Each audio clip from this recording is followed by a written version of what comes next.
earned relief, and they would get it, once they did what needed doing. Master Jean Abergal sold the best salt in Laquasic. The flower of salt, he called it. None of the gray, ordinary stuff mixed in. "Hello, you old thief," Radcliffe greeted him in Breton when the fisherman came up to him. Abergal spoke perfect French, too, but he preferred the tongue he'd spoken since he was a baby.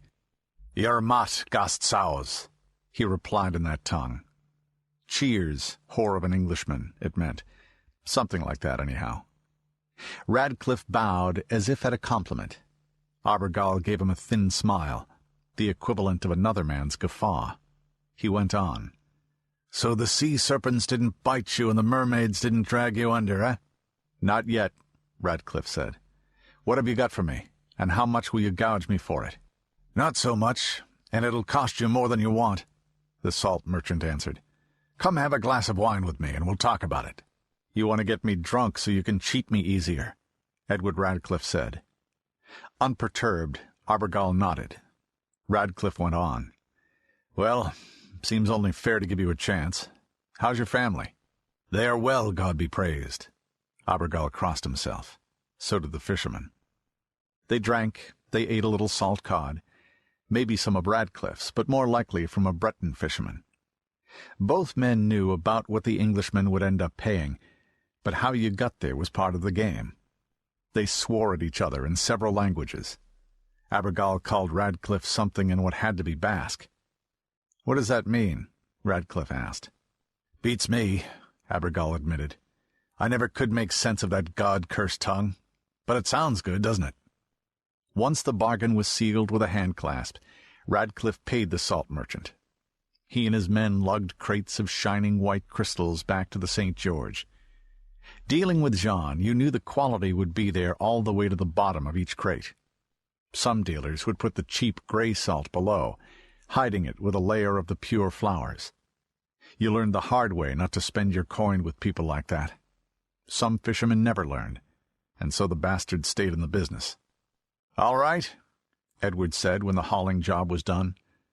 He was hot and sweaty as they were. Every little cut and scrape all over his body stung. If you worked around salt, that would happen to you. "Now we've done the work. Now we can have a day of fun.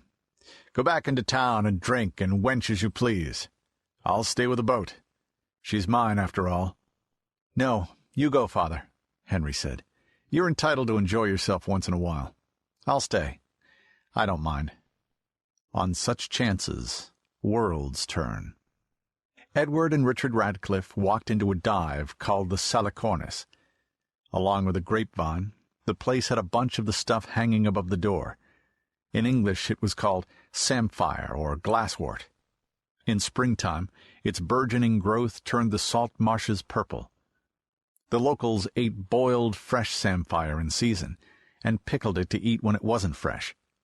As far as Edward was concerned, the locals were welcome to it. When he and his son went in, the most ridiculous argument he'd ever heard had almost reached the knife-drawing stage.